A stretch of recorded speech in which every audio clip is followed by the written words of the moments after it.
femmes. Et ce n'est pas la première fois. En 2019-2020, le gouvernement, alors dirigé par Édouard Philippe, avait déjà tenté le coup. Il voulait instaurer la retraite à points en faisant croire que les femmes seraient les grandes gagnantes de cette réforme, comme aujourd'hui. L'impact de l'actuelle réforme sera encore plus violent pour les femmes que pour les hommes. C'est même une étude d'impact du gouvernement qui le dit. Le recul de l'âge de la retraite à 64 ans va défavoriser les 120 000 maîtres qui pourraient partir aujourd'hui à la retraite.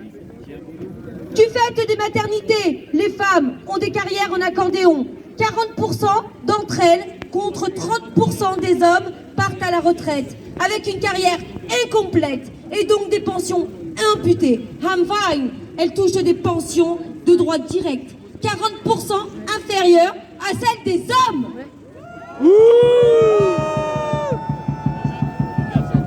Au lieu de réduire les inégalités hommes-femmes, le projet de réforme Borne du SOP va au contraire les creuser.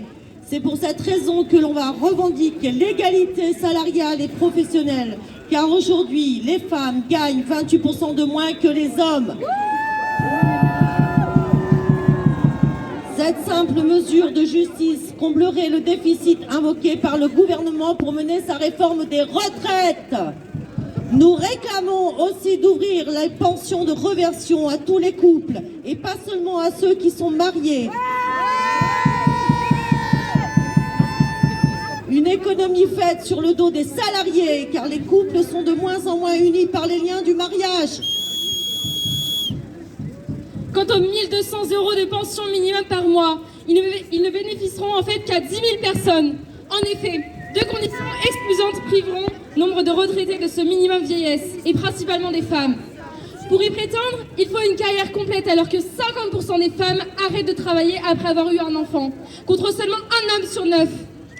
Et pour en bénéficier, il faut avoir travaillé à temps plein, ce qui n'est pas le cas de 30% des femmes qui sont à temps partiel.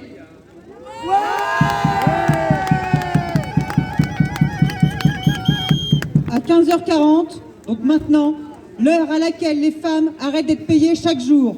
En effet, du fait des écarts de salaire entre hommes et femmes, c'est comme si elles ne sont pas payées 2 heures par jour. Pour mettre fin à ces inégalités, nous appelons à continuer la lutte dès demain à 7h15 devant le lycée Cassin et du Maine, côté hôpital, pour une distribution de tracts à destination des lycéennes et lycéens.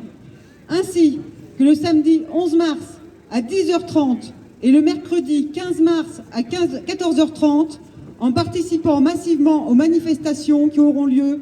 On vous donne donc dès à présent rendez-vous devant la maison des syndicats. Merci et on lâche rien.